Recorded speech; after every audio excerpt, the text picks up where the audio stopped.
az biri.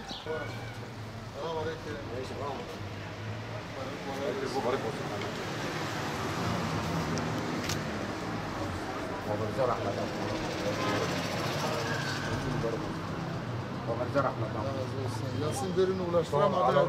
Biz ulaştırdık. Tekrar bayramın mübarek olsun. Adına babana rahmet olsun. Sağ olasın.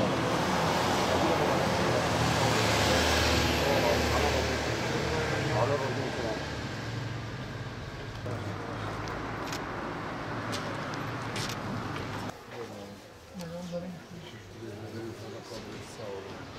Hayırlı bayramlar. Sağ olun. Teşekkür ederim. Nasılsınız abi? Bayramınız mübarek olsun.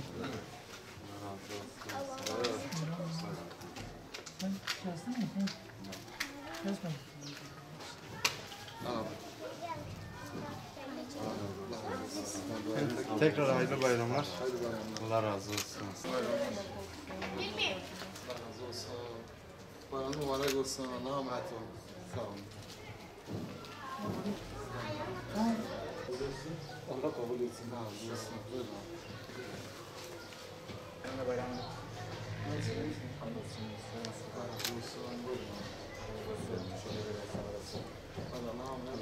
Halk arasında Kobani olayları olarak bilinen olaylarda Selahattin Demirtaş'ın halkı sokağa çağırmasıyla beraber maalesef binlerce insan sokaklara dökülmüş ve vandallar sokakları yakıp yıkmışlardı. Binlerce esnafın dükkanı yakmışlardı, sivil toplum kuruluşlarını ateşe vermişlerdi, siyasi partilerin binalarına saldırmışlardı.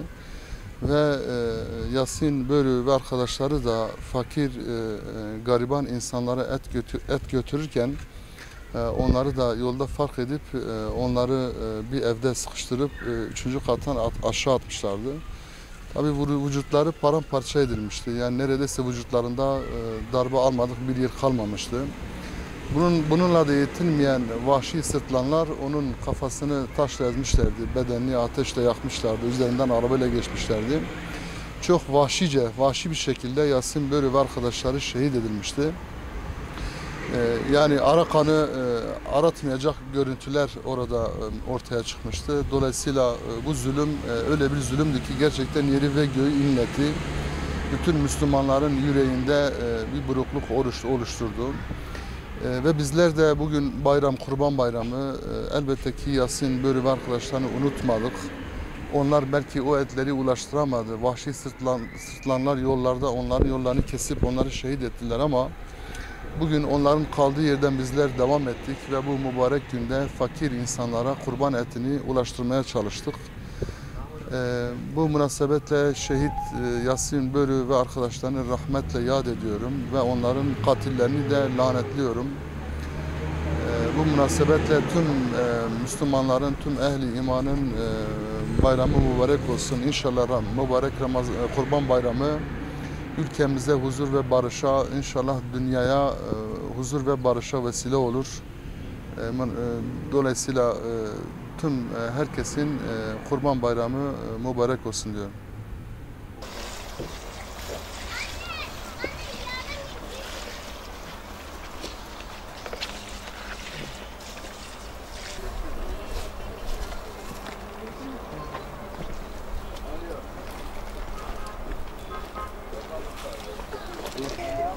Euzu billahi mineşşeytanirracim. Bismillahirrahmanirrahim.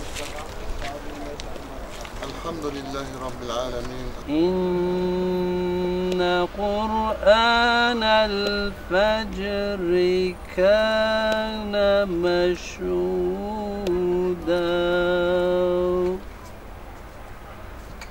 وَمِنَ اللَّيْلِ فَتَهَجَّتْ بِهِ نَافِلَةً لَكَ عَسَىٰ أَن يَبْعَثَكَ رَبُّكَ مَقَامًا مَحْمُودًا. Evet, gerçekten şehitlik çok büyük bir makamdır. Rabbim bizler ta ki artık İslam'a, Hakk'a hizmet edemeyecek duruma gelmeyene kadar bize vermesin. Fakat ne zaman ki artık biz Hakk'a hizmet etmekten aciz bir duruma düştük. Artık fiziki şartlarımız el vermedi. Artık hak dava uğrunda bir şeyler yapamıyoruz. İşte o zaman bize şehadeti nasip etsin. Aksi takdirde herkes şehit olsa, herkes şehadeti genç yaşta istese bu dava kim hizmet edecek? Böyle de bir gerçeğimiz var. Duamızın belki doğru olanı bu şekilde olması lazım. Rabbim bizi İslam'a hizmetkar kılsın. Ne zaman ki İslam'a hizmet edemeyecek duruma geldik, yaşa geldik, o zaman bize şehadeti nasip etsin. Tabi şehitlik dedik büyük bir makamdır. Şehit gibi yaşamak gerekiyor. Şehitlerin yolundan gitmek gerekiyor. Yani Rabbim nasip eder mi etmez mi bilinmez ama biz onu istiyoruz, isteyeceğiz. Hani malumunuz Halid bin Velid de çok arzulamıştı, çok istemişti. Vücudunda neredeyse bıçak, kılıç yarası olmayan bir yer kalmamıştı. Fakat buna rağmen şehadet ona nasip olmadı. Halbuki bir savaştan bir savaşa koşuyordu ama şehadet nasip olmadı. Ve eceliyle vefat etti. Dolayısıyla bizler de elbette ki isteyeceğiz. Her Müslüman istemeli, arzu etmeli şehadeti. Fakat şehit gibi de yaşamalı, ihlasla, takvasına dikkat etmeli, kendini haramlardan muhafaza etmeli, sürekli tövbe istiğfar etmeli.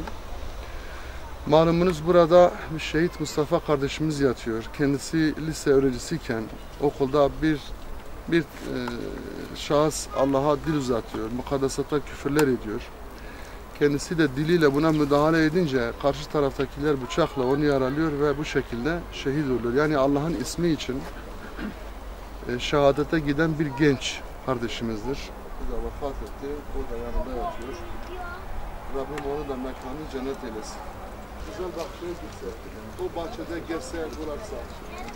Bir tanesi o rüyada olduğunu biliyor. Evet, güzel bahçede, gençede geziyor. Oradan yiyor, içiyor, istifade ediyor. Fakat rüya olduğunu farkında değil ve tam istifade ediyor. İşte şehitle diğer müminlerin, vefat eden müminlerin arasındaki fark budur, durumları bu şekildedir. Hüdapar Gaziantep İl Gençlik Kollarımızın düzenlemiş olduğu mezarlık ziyaretine iştirak ettik. Burada bazı üyelerimizle beraber, gençlerimizle beraber. 1996 yılında lise öğrencisiyken Allah'ın ismine hakaret edildiği için, mukaddesata küfür edildiği için lise öğrencisi olan Mustafa Çoban, şehit Mustafa Çoban kardeşimiz itiraz ediyor. Diliyle buna müdahale etmeye çalışıyor. O mukaddesata küfreden gençleri uyarmaya çalışıyor. Fakat buna karşın onlar da kendisini bıçaklıyorlar ve bu şekilde Allah'ın ismi için hayatını feda etmiş genç bir kardeşimiz. Dolayısıyla bugün de kendisini ziyarete geldik. Gençlerimizle, kardeşlerimizle, üyelerimizle beraber. Kendisinin şahsına Rabbim bütün şehitlere rahmet etsin. Hepsinin mekanı cennet olsun. Rabbim bizleri onların yolundan ayırmasın. Rabbim onların mekanını cennet eylesin. Tüm üyelerimize teşekkür ediyorum. Duyarlı davrandıkları için. Allah hepsinden razı olsun.